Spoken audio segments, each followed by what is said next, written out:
Here we are. Here we are.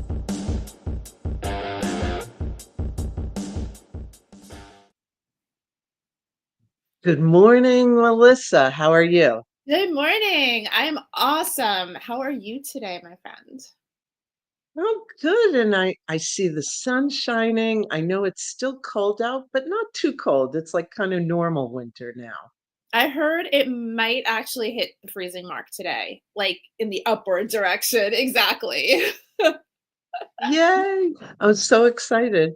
While we wait for people to tune in, I thought this would be a good time to review some of the fantastic predictions in the comments. Yes.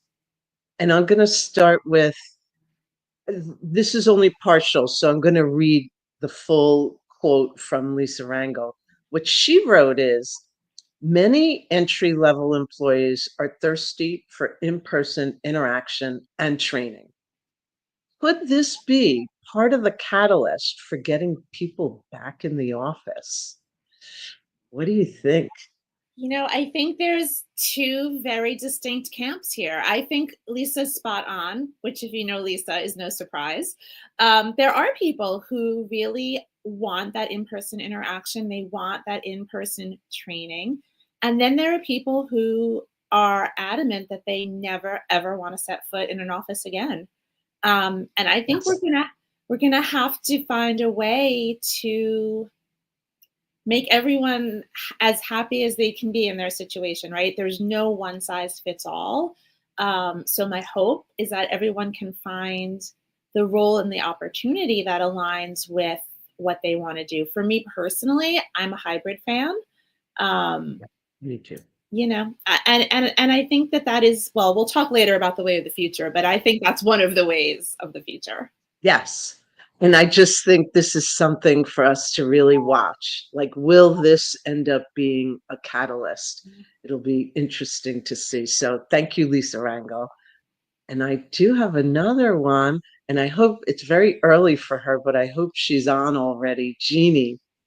So, I'm going to read the full quote because that's only pieces of it. AI is impacting the workplace in a way that will innovate the way we work. What guardrails will businesses have in place to innovate responsibly? Hmm. What do you think, Melissa? I mean, this is a huge one. And I see that our friend Evan Benjamin is here. I know he will have a lot to say about this as well. And there's Jeannie. She just said she's here. So these two are experts in AI. I am not, but I think it's super important, right? AI is here to stay. It's actually been Yes. here for a really long time, longer than most of us realize. But it's becoming more and more a part of plans, for leadership, for management. What's your AI strategy? How are you implementing AI in your daily workflows? And I think it's essential that it's done ethically. And I think we talk about this a So lot. important. People are afraid that, they're going to lose their jobs to AI. And, the sort of mantra is you're probably not going to lose your job to AI, but you're very likely to lose your job to someone who knows how to use it if you don't. Ah, such a great statement. And I think that how people decide what's responsible, it doesn't matter as long as they're intentionally thinking about it. Don't just let this run amok. It needs the guardrails, as people are referring to. So, yes, I look forward to, I've learned so much from Evan and Jeannie and so many other people I've met through the both of them. So, let's cover one more before we welcome everyone. Again, I'll read the full quote. So, our friend Lauren Greif said, this is going to be a showstopper. She was referring to the live and how return to office, hybrid, remote, and even 4-day workday shifts the landscape again and again. This isn't the first time we're like dealing with this, and we'll probably talk about it later. There's so much to talk about. Any quick thoughts before we welcome everyone? I mean, I agree. This landscape is ever evolving. in the last corporate role that I had before the pandemic, we were already experimenting with flexible work schedules where 2 days a week you could work from home or from another office, because we were an organization that had multiple offices, or from anywhere. Yeah. And it was considered revolutionary, right? People were actually uncomfortable doing it at first, and those of us Yes. in leadership roles were told, please start doing this so that you start modeling this for your teams so that they feel comfortable, because it Yeah. really was considered so new. Yes. Oh, and I'll definitely be adding some comments of my experience quite a few decades ago of when we didn't know to call it return to office or work from home or hybrid. So we have a lot more to talk about it, but let's first start with hello, welcome everyone. Whether you're a new viewer, a returning viewer, or you're watching this during the replay, we're glad you're here. This is Let's Talk About It, Careers, Business, and LinkedIn, episode 16. And this one is Predictions and Trends in 2025, yours and ours. So, Melissa, if you could start with introducing yourself, and then I will. Thank you. Hi, everyone. I'm Melissa Cohen. I am based right here with Leslie as well in New York City. And I am a personal brand and LinkedIn strategist. I help people find their voice, build their brand, and build their business right here on my very favorite platform, LinkedIn. And I cannot believe that this is episode 16. And thank you all so much for joining us and spending time with us today. Yay. I'm so glad they're all here. And of course, you're here. So I'm Leslie Nydick, also known as the conflict strategist. If you are stuck in conflict, then I'll get you unstuck. Whether you follow my tips on communication, negotiation, and of course, conflict. If you need more than that, DM me and let me know some of the details, and I'll give you some personalized strategies. And if you want more, just let me know. So let's see who's here already. And I see a lot of the comments, so I'm going to start.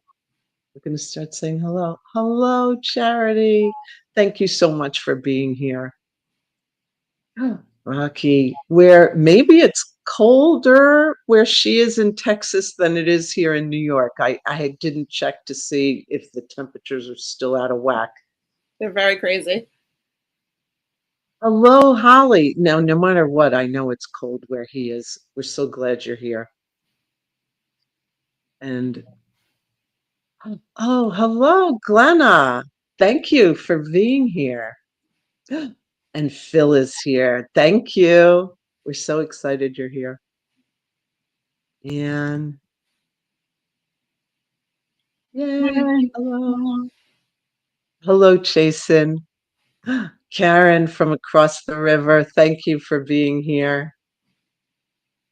And here's someone else. Welcome, Malumba Reagan. I hope I'm pronouncing that correctly. Welcome. Oops. And I'm skipping around. LinkedIn user. Sorry. Hello. We're glad you're here. And we'll look on LinkedIn to see who it is. Angel Romero, thank you from Houston. So I think you might be colder than we are, or you were. Lincoln. We'll check a few more. Oh, there's definitely other people here. Hi, Karen. I knew she was going to chime in. Thank you. Ooh, Melissa and Houston. You know, we have a lot of early birds in the, if we count it up, I think we might have more early birds than those in our time zone. So thank you, everyone. And we are going to start with a survey or type of poll for all of you. So the thought is we need to settle this debate, and this is more my thought, once and for all, or at least try. And the question is, how long is it okay to say Happy New Year? So while we wait to see what people share in the comments, Melissa, what's your rule? I know you and I differ a little bit on this one. So for me, it's kind of like the 15th of January is the cutoff. and I won't say Happy New Year anymore, but I might say something like, I hope 2025 is off to a good start, because I still think it's early. I like that. Yeah. I might have to adopt that. And as You Melissa may. knows that I've said Happy New Year into February if it's people that are close to me and I haven't seen yet. But maybe I'm bothering some of them, so No. maybe I should change it to like, I hope 2025 is off to a great start. But I have in the past week, I've still said it to people, and then I've asked them, so does that bother you that I said? They're like, no, I haven't seen you yet. Yeah. So I don't think I'll something. share Yeah. it's, I'm going to jump down to where people are sharing. If Melissa, if you see any of the comments, feel free to tell me. Oh, and we didn't welcome. Oh, he always has great hashtags. Thank you, Evan. Welcome. Early birds get a prize. They do. So we're going to have to count up and figure out what the prize is. So Jeannie says mid-January. Heather, welcome until end. Thank you. You're much closer to me, so I appreciate the support. Karen, yay, January. So happy New Year to you, Karen. Happy New Year to you, Heather. And what I'll take down my directions, which is decorations, which is this weekend. I love that. I'm going with Karen right now, because she said it's given that it's January 37th, mid-January. Mid-February, if I haven't seen you yet. So I'm much closer, even though I've done a little past February 15th. I think that might be my new cutoff. What else do we have? And then Holly agrees with something Melissa said, so thank you. Probably the Because mid-January. I don't Probably January 15th. um January 37th, that was Karen. Oh, Wendy's here. Welcome. Hi. I hope you're having a great year so far, or hope it's off to a great start. So I like a lot of these. See, you're all giving me some great ideas of maybe I should edit what I do. Kenneth Lang, welcome. It's so good to see you. And Rocky is all of January. And I hope none of you hear that, but there's some unexpected construction going on in my building. And I do have background noise muted, but if you hear it, I'm sorry. I hear I nothing. use oh, good. So Evan said, I use the whole month of January to say Happy New Year. However, let's ask when people should take down the tree and reindeer display. Well, we know Chasen's answer. It's this weekend. So we are going, thank you. I'm going to share what happened in the poll I did. It wasn't a huge amount of people, but over 120 voted. And the first choice was saying Happy New Year through mid-January, which was 47%. So it's a lot of you. And then 31% were okay until the end of January. And then there were 23% more. 10% of us were into February, and 13% were miscellaneous. And there were those people who felt like January 3rd, it's over. Or some people at January 7th, done, don't say it again, or it gets me angry. So there's certainly a wide range. So I'm not sure the debate is over. We may have to talk about it again next year. I think so. But now let's get to the real conversation that we're all here for. And I'll just switch my banner. We did that one, which I didn't switch the banner. So there we're going. So workplace predictions in the news. So we're going to start with, it's going to be a two-part. This first question is two parts. So these predictions were in the news, and I'd love to get Melissa's feedback. The first one. Yes, speakeasies are an emerging office design trend as per WorkLife and other sources. As per the article, the quote is, the private, quiet, dimly lit rooms with comfortable seating are ideal places for private conversations, client meetings, and recording podcasts, according to designers. So, Melissa, what do you think about this trend of speakeasies? I mean, my first question is it really a speakeasy? Are there cocktails being served? No, seriously. I think it's a good idea. And I work from home, right? I don't go into an office anymore. And so you were talking about the construction noise in your building. I've been living for the past 18 months or so with non-stop noise, either from outside facade work that was mandated in the city on all of our buildings, inside renovation work in other apartments, jackhammers in construction. So there are many times that I wish that I had a quiet space to go to, and I would absolutely pay for that, that private space. I also think something to consider is, and we were chatting about this a little bit last night in the comments, there are a ton of small businesses and local businesses who depend on commuters and office workers for their livelihoods. And so, Sure. a lot of times we frame this conversation just around what employers want and what employees want. But we also should think about the broader ramifications of this. And, small business owners are struggling because they don't have the foot traffic anymore. And so anything that brings people into these spaces can benefit those small business owners as well. Great point. And I've seen it when I've gone to some areas where the office workers aren't all back and the closed up businesses. Yeah. So what's interesting to me about this whole speakeasy thing is it reminds me of the debate that existed back when I started my career, and it was in workplace design and construction.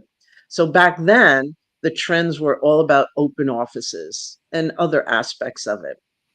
And the one thing I got out of it is the key issue for me, on the design side and even the construction side, was whether the physical environment was going to support what the people needed to do in the space.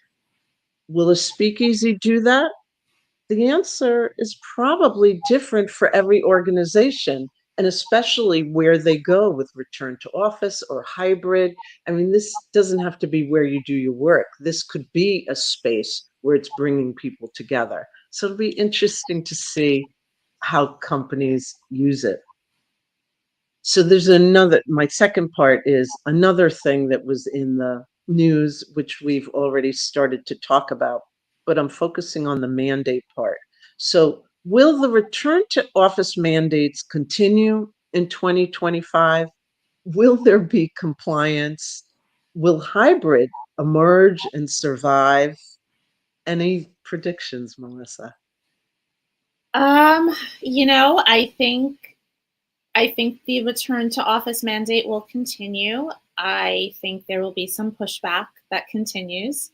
I also think it's very industry specific, right? I think some sectors and some jobs are much better suited for hybrid or remote work. And let's face it, there are some where you can't work remotely or you can't do all aspects of your job remotely. And banking and finance has been a big one where there's been a lot of return to office mandates. And, some of that, I believe, does revolve around compliance and, Yes. the complications of legalities of where you're working from.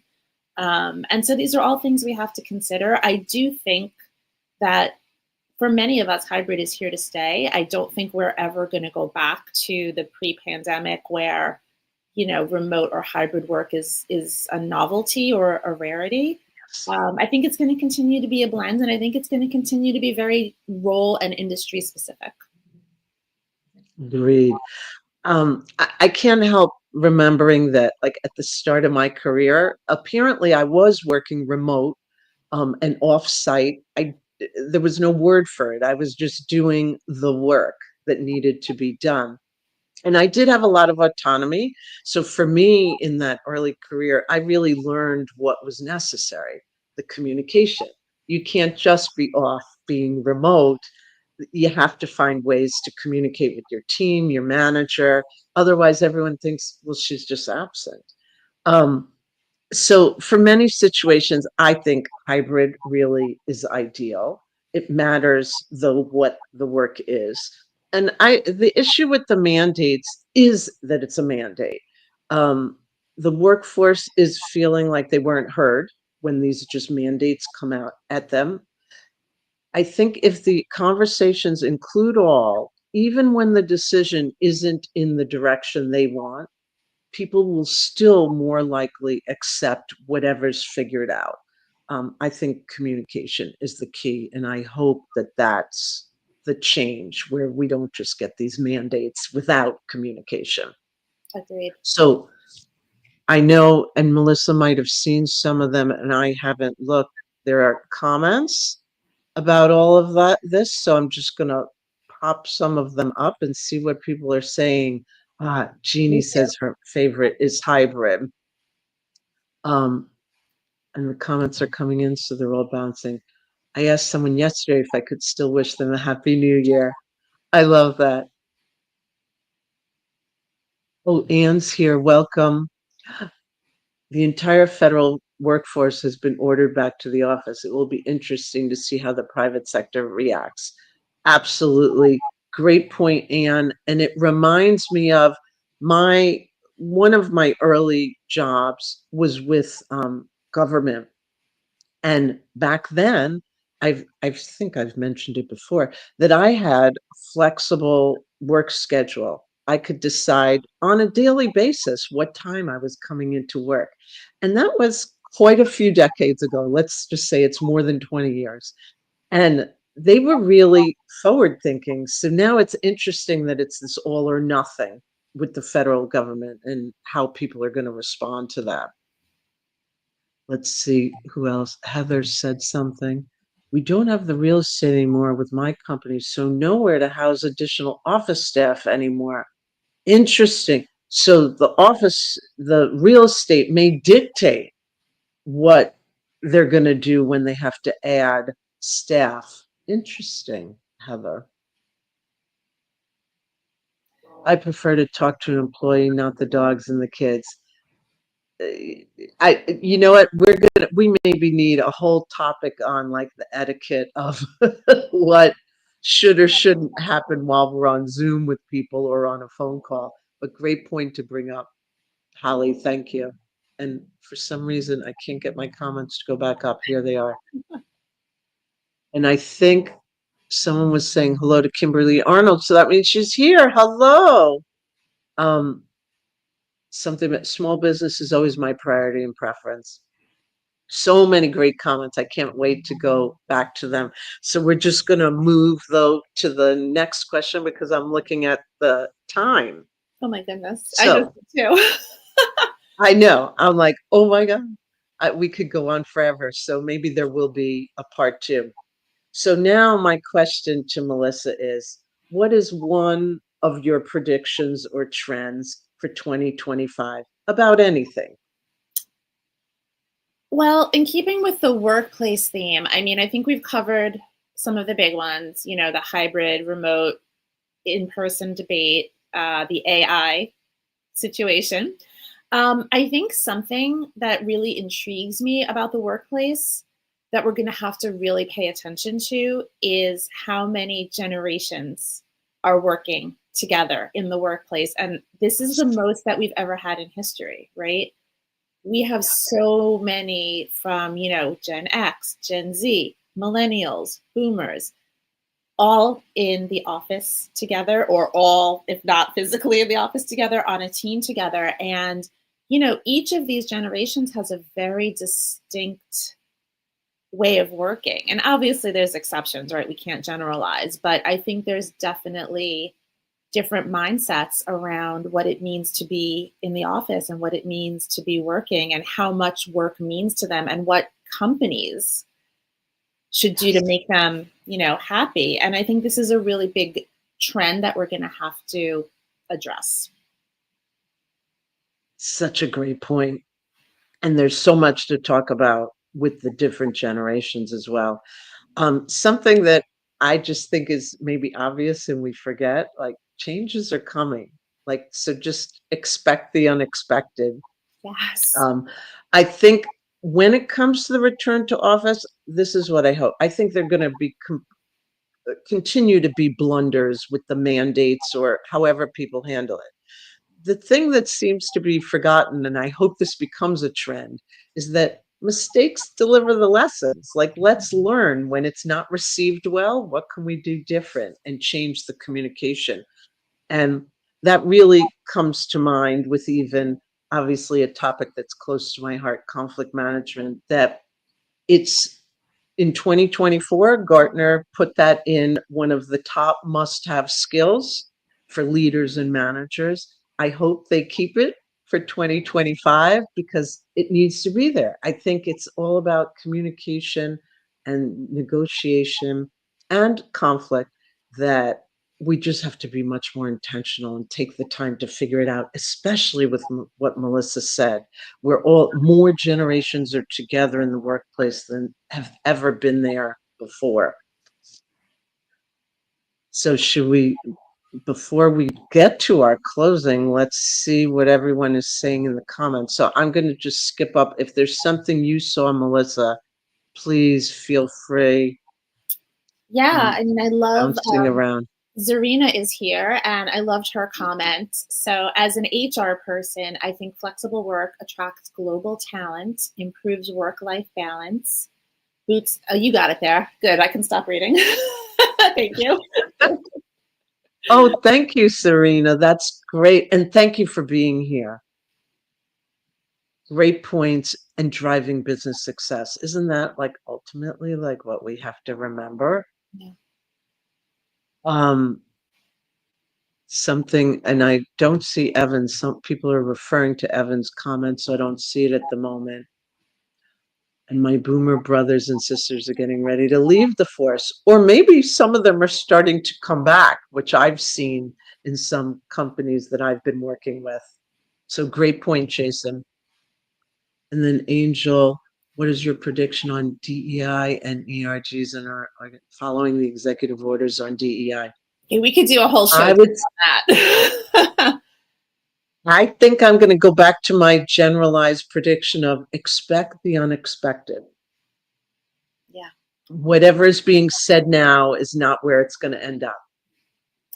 When it comes to DEI, I think it is going to be more embedded in the organization and not necessarily given that label, and it's just going to become part of the culture. And I actually think in some ways that might be better, right? It should be part of the culture. And no, it shouldn't be something that's mandated, right? It should be something that we strive to do in our companies, in our organizations.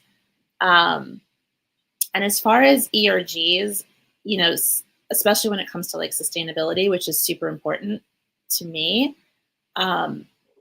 regardless of what the US policy is, any organizations that are working globally have to still take all of those things into account.